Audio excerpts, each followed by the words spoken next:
It is Combat on Tap, and I'm joined here with Adam Smith. Now, going into a press conference like this, obviously Tyson Fury is coming back for what is maybe the 5th time coming out of retirement.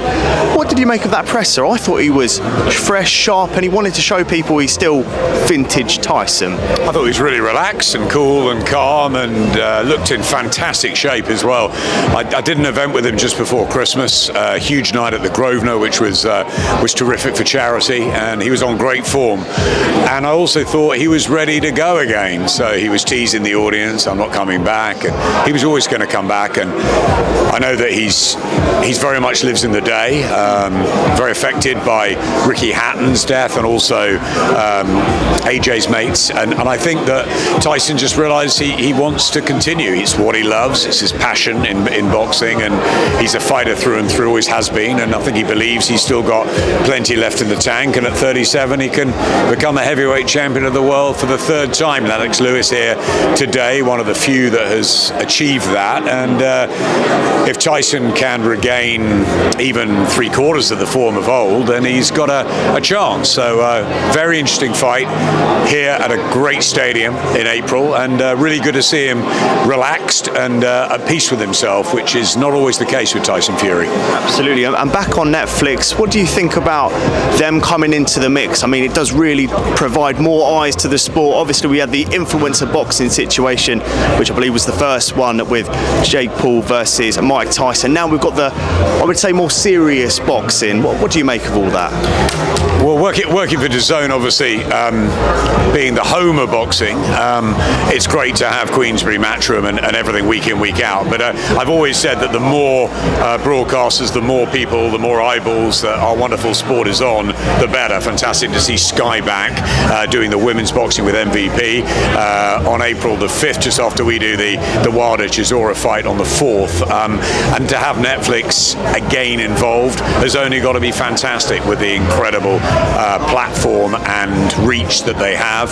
Obviously AJ fought Jake Paul, and we've had the Netflix shows with the Home of the Furies, etc. So I'm not sure whether Netflix will want to do this regularly or whether it'll be a 1 or 2 thing times a year, but obviously they want to put on the big shows, big fights. So I think for boxing and for the sport and for the fighters and for the fans, it's a great thing. But obviously week in, week out, you've got to watch DAZN. Absolutely, you can't not. And in terms of the way Tyson Fury conducted himself, came on here, he seems like he's in a very refreshed state, I've got to say. Obviously he's popping the jokes, as we mentioned, vintage stuff from him there, but there just seems to be something a little bit different. I think one of his first major fight camps that is in Asia, in Thailand. He's doing all of the social media stuff as well. Obviously you've known Tyson Fury for a number of years. What, from your experience in knowing him, where does he look? Yeah, he looks in a great place, and you never know with Tyson because he's unpredictable, and that's part of the magic of him. But I think he's at home in a ring, and I think he's at home in a gym. I think it keeps him mentally and physically sharp. I think the move to Thailand with the sunshine has been great for him. I think he's enjoyed himself in between the Usyk fight, and this will be 16 months. He's made a documentary, a film, a 2nd series of Home of the Furies. He's had time with his family, many kids, and the Morecambe life, but he's a fighter, and I think that's what he loves doing. So while there's still the ability to do that and perform at the top level, and I think it is, he calls it like a drug, right? It's the adrenaline that gets him going. So I've seen Tyson over many years in many different guises, but I like what I'm seeing right now. I think he's taking Makhmudov seriously, which he should do. He's a big puncher, but Tyson's a big favourite to go in, and if the legs are still there, he should put on a good performance here at Tottenham, and then he'll be knocking on the door for either the winner of Wardley and Dubois or Oleksandr Usyk 3 or something like that.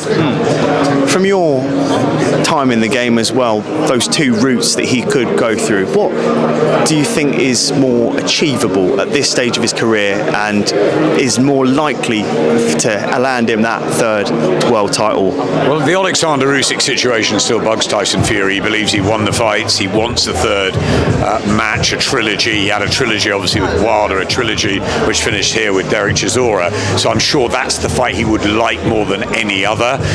For me, I'd like to see him probably fight the winner of Wardley and Dubois, or maybe Agit Kabayel. I think it's a good fight for him. Something like that maybe in the summer, and let's see what happens with Usyk. I think Usyk wants to fight fight in America, maybe against an Andy Ruiz or an American name, and let's see where we are by the end of the year, because if Tyson gets a portion of the heavyweight championship back, say the WBO, if he can win that, and let's not discount Wardley, the champion, Dubois, a very dangerous challenger. We don't know what's going to happen there in May. If Tyson finds himself heavyweight champion of the world, or at least part heavyweight champion of the world by the end of the year, then he could always fight Usyk, and we don't know what's going to happen with Wilder and Chisora.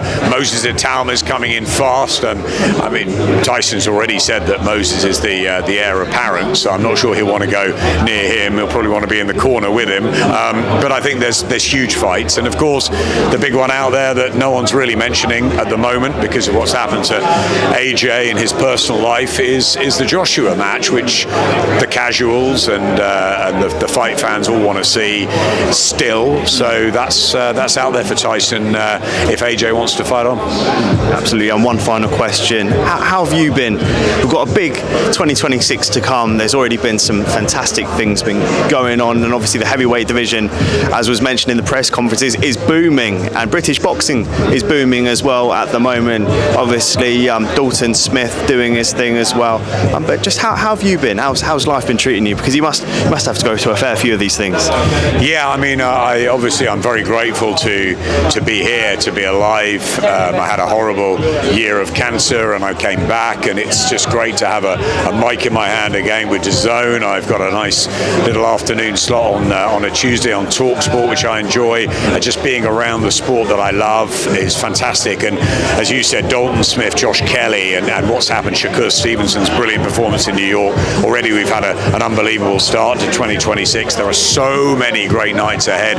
Wood Warrington this weekend. I mean, Derby the week after. A couple of weeks after that's a huge show in Dublin. We've got Moses back at the end of March. All the heavyweights in April. It's fantastic, and long may it continue. And I think that it's great that our sport is under the spotlight. I saw Tommy Fury here today. For example, the likes of KSI and Jake Paul and Logan Paul, they played their part as well as all the trade fighters too. So I like boxing at every level.